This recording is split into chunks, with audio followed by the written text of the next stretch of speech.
One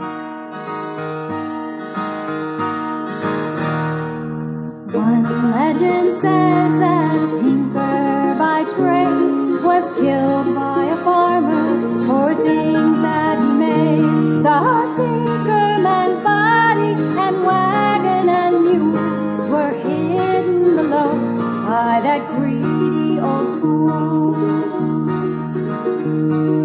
Old-timers tell tales about a young girl who, like Juliet, said farewell to the world. She threw herself off of that 100-foot ledge. Her lover then followed her over the edge. Murder hole. Welcome to the Catawba Valley, more specifically the Catawba Murder Hole, one of the more infamous caves in the state of Virginia. My name is Dan O. McConnell, and this is my wife, Marian McConnell. We bought this property back in 1994 and built our house about 400 feet up the hill from the cave. Stories about this cave abound, some legends, some true. They are so varied and interesting that Marian decided to write a book about it. This video will give the viewer an opportunity to see what it's like to actually go inside the cave. But first, some history. In the 1800s, the Roanoke Red Sulphur Springs Resort, just down the road, would give wagon rides to the entrance of the cave so visitors could picnic at the edge of the abyss. The resort eventually became the Catawba Hospital, which still exists today. Early legends speculate that a tinker was murdered by a greedy farmer. His horse and buggy were sent hurtling into the pit to hide the evidence.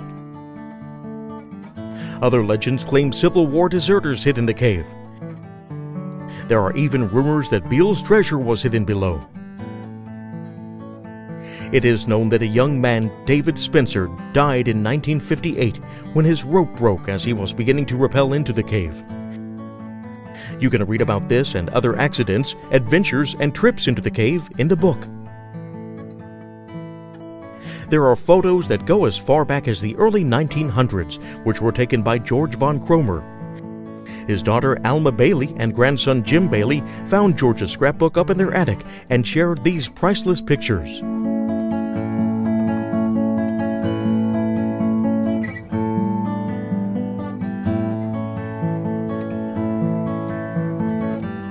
Alma Cromer's father explored Catawba Murder Hole back in the early 1900s. He even took Alma into the Daylight Cave a few times.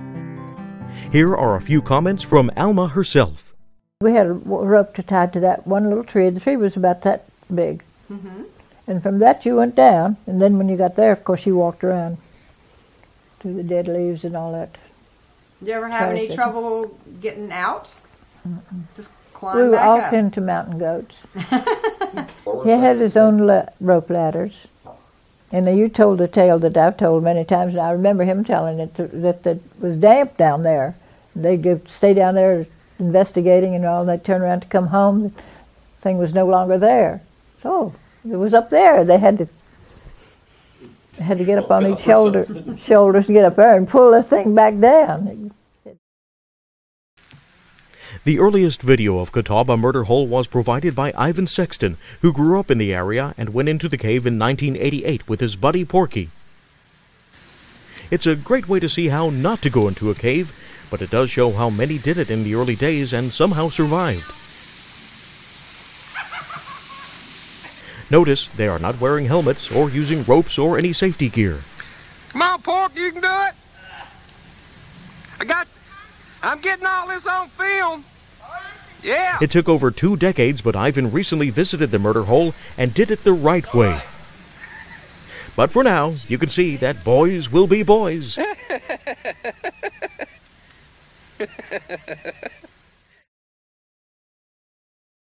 Although a picture tells 1,000 words, and you can see the upper portion of the cave from the driveway, this program will show you what it's like to actually go into Murder Hole, without even getting out of your armchair.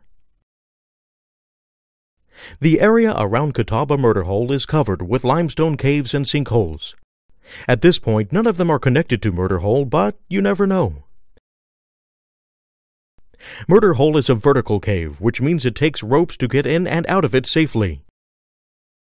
It is on 3 levels: the daylight cave that you can see from the road, the middle level, and the lower level. This is a wild cave, which means there are no stairs, elevators, handrails, or lights. Cavers wear warm, sturdy clothes and boots since it's about 54 degrees and damp and muddy underground. We always wear brain buckets, helmets with lights on them, as well as gloves and knee pads, and carry a pack with food, water, and other essential supplies. And it takes ropes and special equipment to get up and down. Rappelling uses friction to slide down a rope. For safety, someone can provide a belay at the bottom, especially for novices. Repelling the Big Drop is an alternative to going down the talus slope. The sheer 120-foot drop provides a thrilling ride into the daylight cave.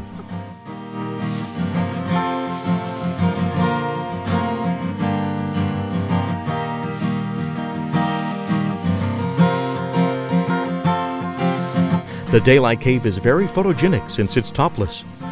The roof of a giant cave room collapsed probably thousands of years ago, leaving it like a giant open-air terrarium.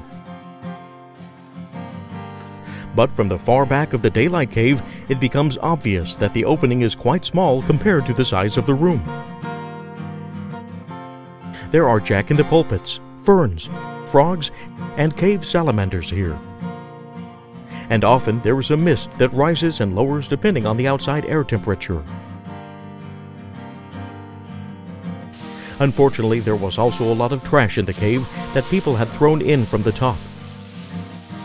Over the years, many garbage bags full of cans, bottles, old batteries, and other litter have been removed from the cave. Because there is no roof on the daylight cave, the sun shines in from different angles and provides brilliant sunbeams. In the winter, there are beautiful icicles that can last into early spring.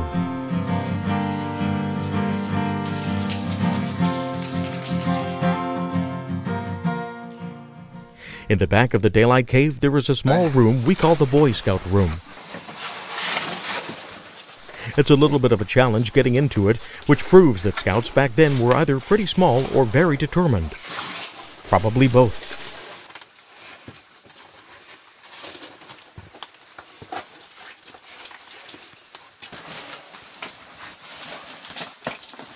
The Boy Scout room. It's called the Boy Scout room because they left some telltale graffiti on the walls indicating they had been there. Scouts find. Post RKE, I guess it's Post 1, Roanoke. Roanoke, yeah. There is no continuation of the cave from here, so the way out is the same as the way in. Perhaps a bit tighter.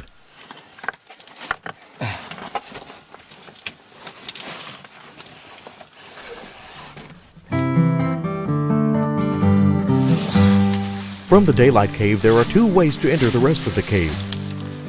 First, there is the screw hole, which is halfway down the talus slope. And then there is Fat Man Squeeze on the northern edge of the daylight cave. As the name implies, Fat Man Squeeze is a little tighter than the screw hole.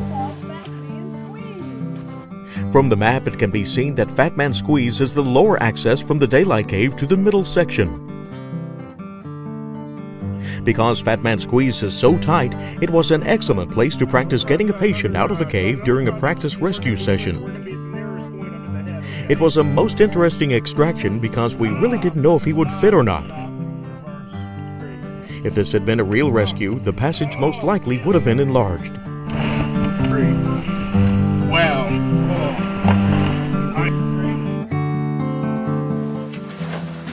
Once through Fat Man Squeeze, there's a crawl through the backbreaker, which is rather awkward. It's called backbreaker. I can tell. Turn around, face behind you. Put your elbow up on the rock. Reach up. The other way into the lower levels of Murder Hole is through the screw hole entrance. It is not as tight as Fat Man Squeeze, but it is still somewhat awkward to get into. It is nearly vertical, with the last part requiring one to corkscrew over an edge and then squeeze through a narrow canyon and finally into the room above the ski slope.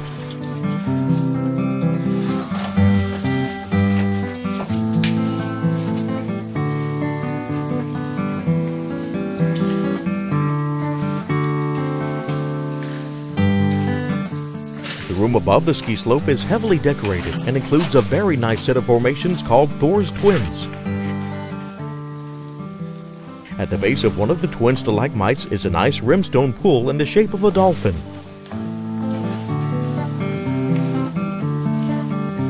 This spot also gives a very nice overlook, giving one a great view of the large decorated middle section above the ski slope.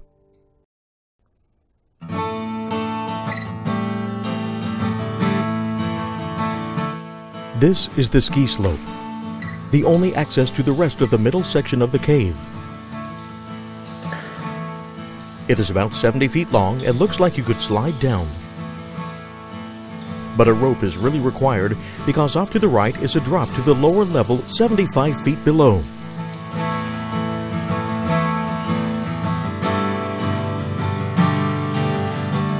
This is coming down the ski slope here. The ski slope comes down here, and right there is the murder hole. This is the actual murder hole, one of the ways into the lower level. But before we explore down below, let's take a look at the middle level first. One of the main features of this section of the cave is these beautiful draperies. This large formation is called the tobacco shed because they look like tobacco leaves drying in a barn, something that was very common in the old days here in Virginia. Continuing on past the tobacco shed with a little climb up and over breakdown gives access to the sanctuary room. And if you turn around and look back the way you came, the formations are even more astounding.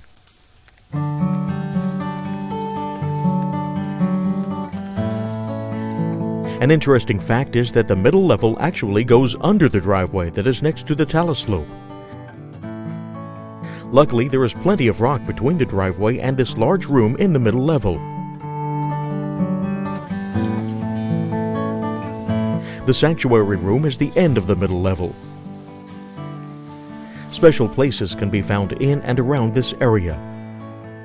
Places of quiet and solitude.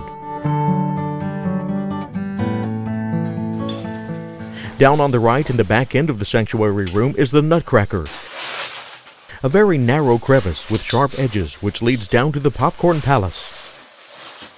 Like the entry into the Boy Scout room, it is necessary to be somewhat of a contortionist to get into this room.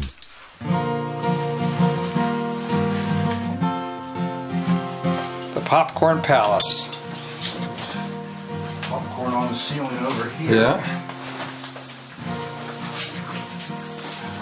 There is also a small passageway from Popcorn Palace that ends up coming out in the ceiling of the lower level. But if you want to crawl down in there. Yeah, well, there's airflow. Yeah.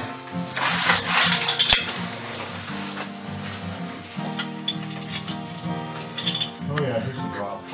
Oh. Might crawl over.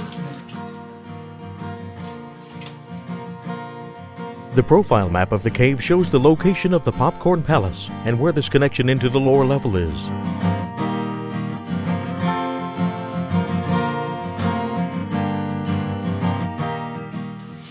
It is now time to check out the murder hole at the bottom of the ski slope.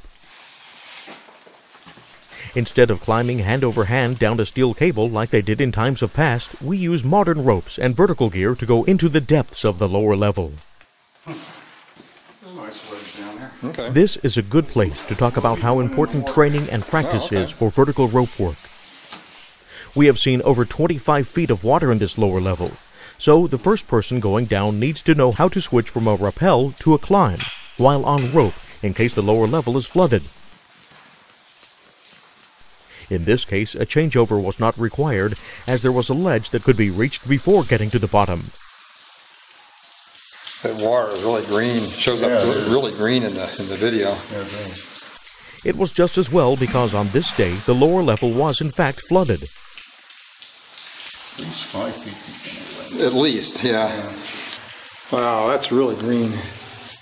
The water depth may not have been 25 feet, but it was deep enough that we didn't want to go to the bottom.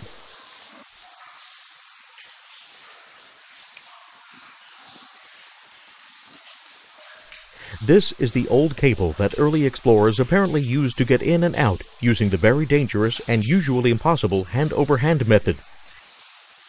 It's a miracle more people didn't die in this cave.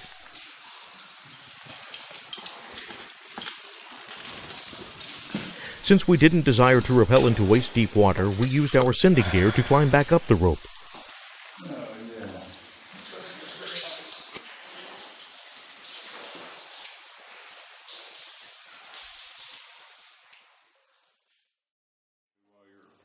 Getting set up on the rope.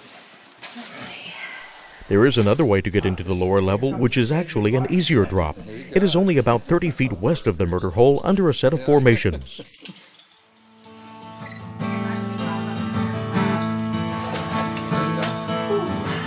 Once out of the somewhat constricted top of the pit, the drop is free and clear, allowing for a very enjoyable rappel into the large lower level. That's cool.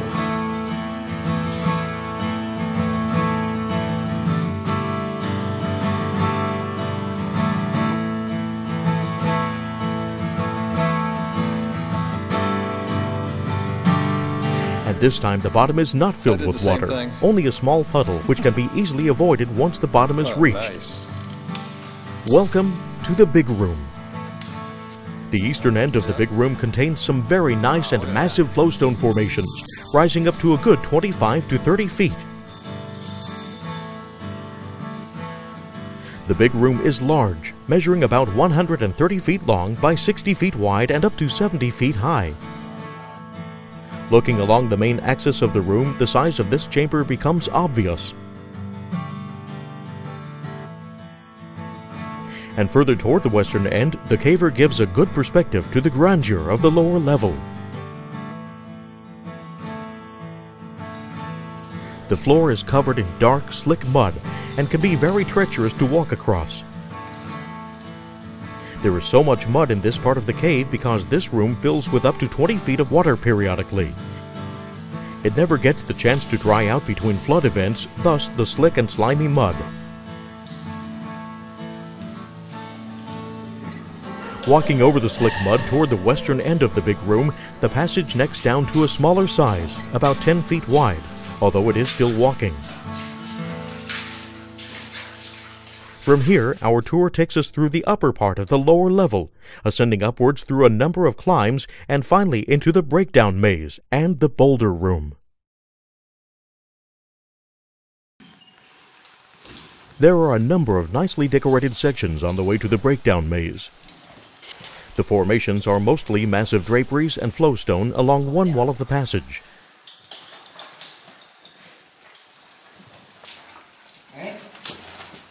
The first real climb up may require a boost if you're not tall enough.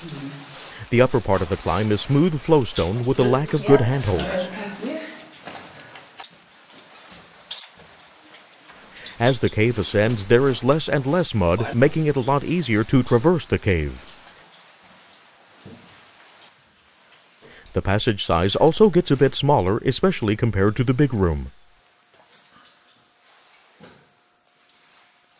As we progress deeper into this section of the cave, the climbs become steeper and more frequent. The climbing is not hard though. There are plenty of hand and footholds which make the scramble into the upper reaches pretty easy.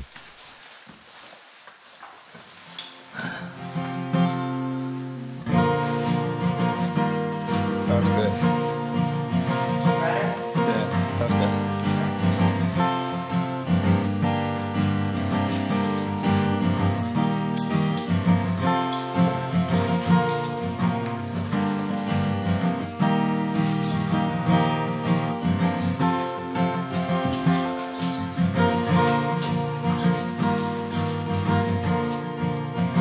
This is the Boulder Room, where one wall and the ceiling are just a huge jumble of boulders and breakdown. Searching this area for possible extensions should be done very carefully, as some of the rocks and boulders can be loose.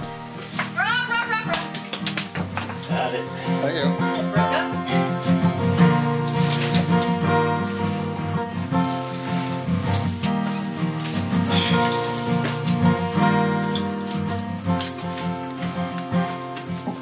That's a loose rock.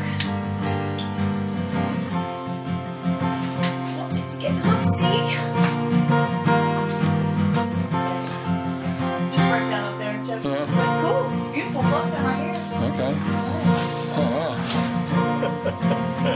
One of the reasons the back end of this section is called the breakdown maze is because of little cracks and climbs like this one. It's like that one in Blowmore. They are awkward little squeezes between breakdown blocks and actual cave walls which interconnect in a little maze.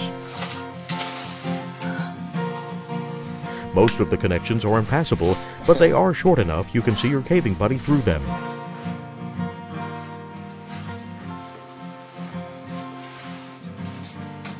Even though there are cracks and crawls all over, the breakdown room is the terminus of this section of the cave. This just looks like it goes down where we just were. So yeah, I think it chokes off here. Okay, so this is another end. Maybe this is the end, huh?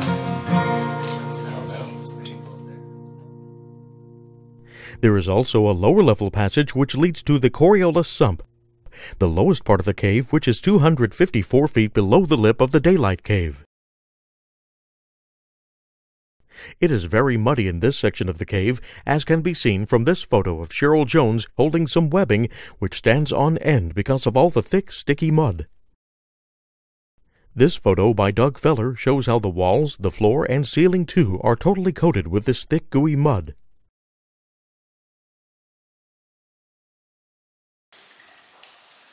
The trip out of the cave can be as exciting as the trip in. After exploring the lower level, it is necessary to climb up the rope out of the big room using ascending gear. This is what is called a frog system, which uses cams which clamp on the rope with downward pressure but slide up the rope when you raise your legs or stand up. It is a classic sit-stand climbing technique which is used extensively for doing technical rope climbing in caves. You should go and join us, right, Dave? Uh-huh. How long did it take you to... After attaining the middle level, the ski slope can be climbed by using just one cam attached to your seat harness as a safety. You essentially walk up the steep slope. Coming out the screw hole entrance brings you back into the daylight cave.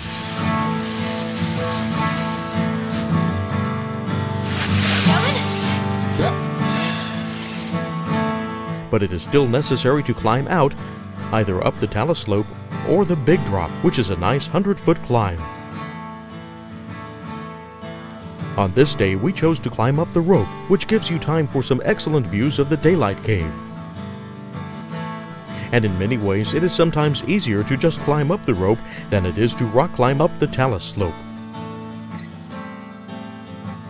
And finally, as the last person climbs up over the edge of the cave, we are done with our tour of the Murder Hole.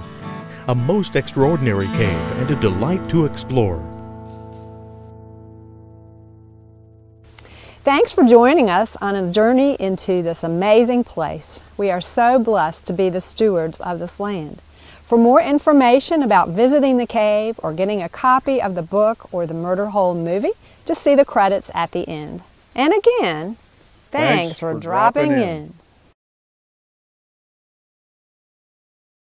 Murder Hole books are available in paperback through the NSS bookstore at www.caves.org.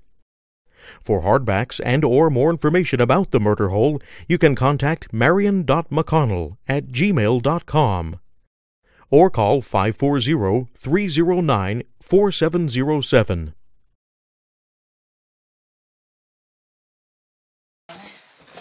Wild caving can cause serious injury and even death without the proper equipment and training. To learn more about caves and caving, please visit the NSS or National Speleological Society's website at www.caves.org. This site will get you started in how to cave responsibly, safely, and with respect for the cave. Every cave belongs to someone. Never visit a wild cave without the owner's permission, including the Murder Hole.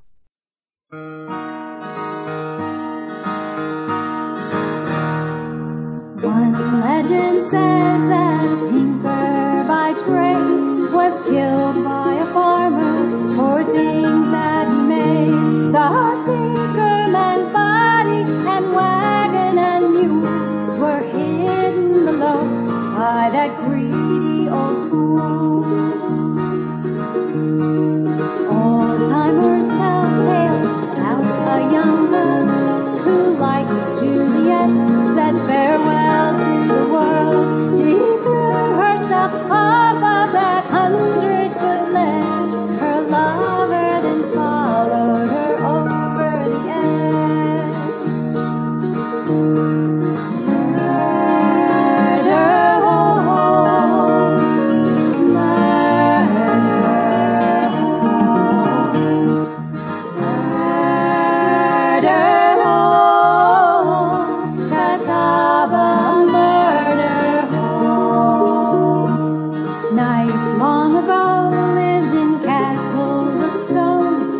moat and a drawbridge protected their home. Inside the door was a murder hole high, through which they'd rain rocks to keep danger outside. Murder hole, murder